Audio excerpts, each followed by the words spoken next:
สวัสดีครับอ่า50 บาทใช่ค่ะได้ อันนี้อ๋อโอเคขอบคุณค่ะขอบคุณครับ ขอบคุณค่ะ ขอบคุณครับ ไป Yes, this is where I'll float the basket.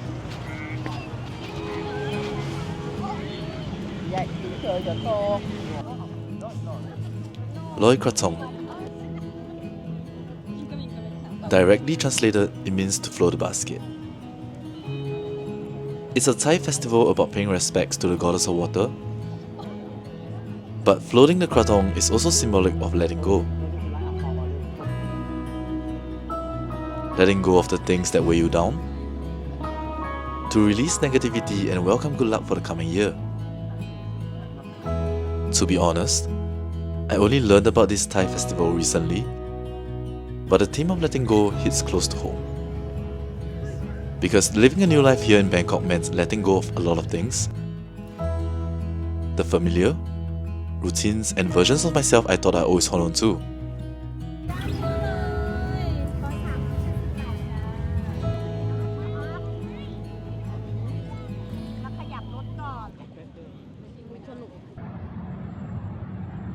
I still remember the first feeling that I felt when I first came back to Bangkok. I was excited to experience life, take some time to discover who I really am and build towards something. Well, I didn't know what the something was back then, but I was determined to figure it out. And when everything is different, everything feels like an adventure. My friends say that I'm in my main character era because I was trying to document my life as much as I can. And I couldn't agree more.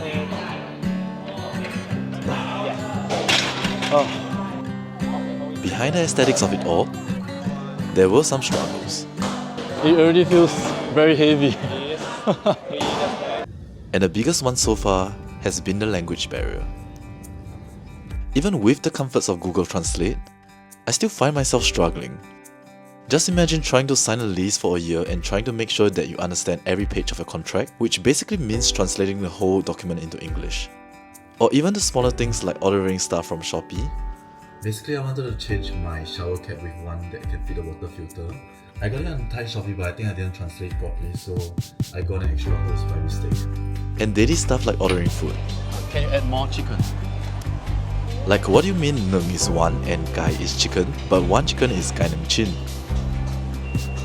Trying to self-learn Thai hasn't been the easiest either, and if I'm being completely honest, I haven't been the most disciplined about it. So with the little Thai that I know, I try to speak Tinglish whenever I can. 100 บาท ขอบคุณครับ สวัสดีครับ สวัสดีมากครับ And thankfully Thai locals are so friendly and they will even correct me sometimes. Singapore. I guess these interactions have become my mode of learning Thai nowadays. สวยมากสวยมาก And if you're hesitant to move to Thailand because of the language barrier, let me just reassure you that with some effort, you'll be fine.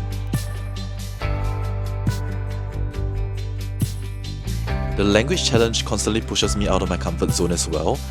I used to prefer figuring out everything on my own because I was more introverted, but now circumstances have made me more open to asking for help.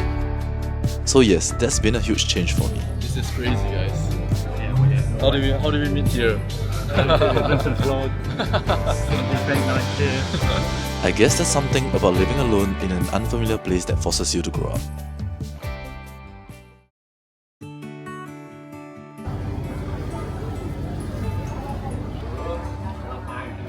It does get lonely at times, especially when the quiet hits, and the nights get colder as Thailand's winter season arrives. There were days that I went on without much human interaction, and at first that silence feels kind of weird.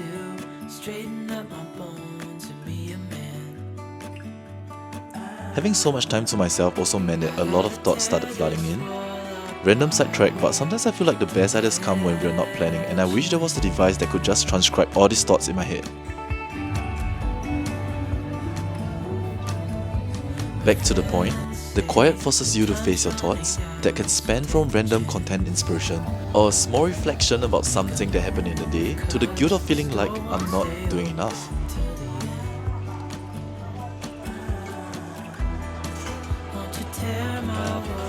It feels a little confrontational in the beginning, but having the alone time to reflect, to properly process your emotions and how you're feeling, it's giving yourself some space to collect little life lessons along the way.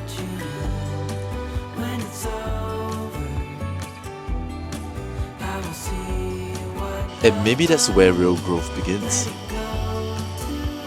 I got this lemon tea for like 30 baht. Many people told me that I'll probably get bored of being alone after a few months. Honestly, I think solitude is kind of underrated. There's something nice about walking around with your headphones on, romanticizing your life a little, and just soaking in the vibes of a new environment.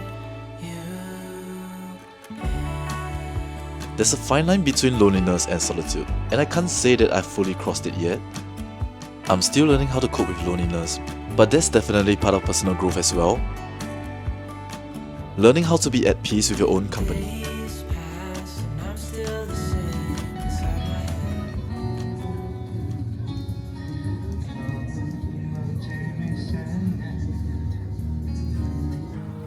Solitude was probably not something that I imagined myself embracing.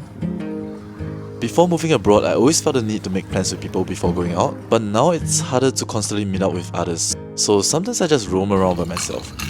And thankfully, no one really judges you for that here. On the occasional setting, people sometimes ask why I'm alone, but they're often quick to follow up with a conversation, which I'm really grateful for. And I guess that's another unexpected upside of living alone abroad. You gain the freedom to put yourself out there, sometimes even embarrassing yourself a little bit, but no one here really knows you, so it's really freeing. No one cares that you're alone. Learning to be okay with uncertainty was also something that I picked up along the way while staying in Bangkok. Being in a new environment means that you're constantly learning, and there's always going to be things that you don't know, so it's pretty much impossible to plan for everything.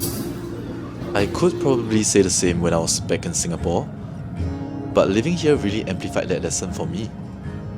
Like when I wanted to document the Loy Krathong Festival, only to realize after hours of research that its origins are in north-central Thailand. At first, I was so frustrated that I couldn't find much information about how it's celebrated in Bangkok, but eventually I learned to let go, and accept that unpredictability is part of living in somewhere new. In reality, living abroad comes with struggles that most people don't see, but within those struggles, there's so much space for growth. So tonight, as I watch people float their krathongs down the river, I think about the things I've had to let go to get here. The introverted side of myself that didn't dare to reach out. The belief that success could only be found in the corporate path. The version of me that used to measure worth by numbers and milestones. And I think about everything that I've gained along the way, new experiences and perspectives, and a version of myself that's a little braver, a little more patient, and a little more open to whatever comes next. This journey abroad, at least for me thus far, is not about having everything figured out, but about unlearning and learning,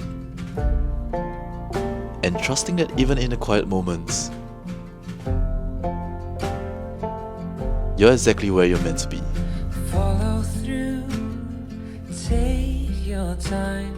You move like water and taste like wine. You're holier than I am.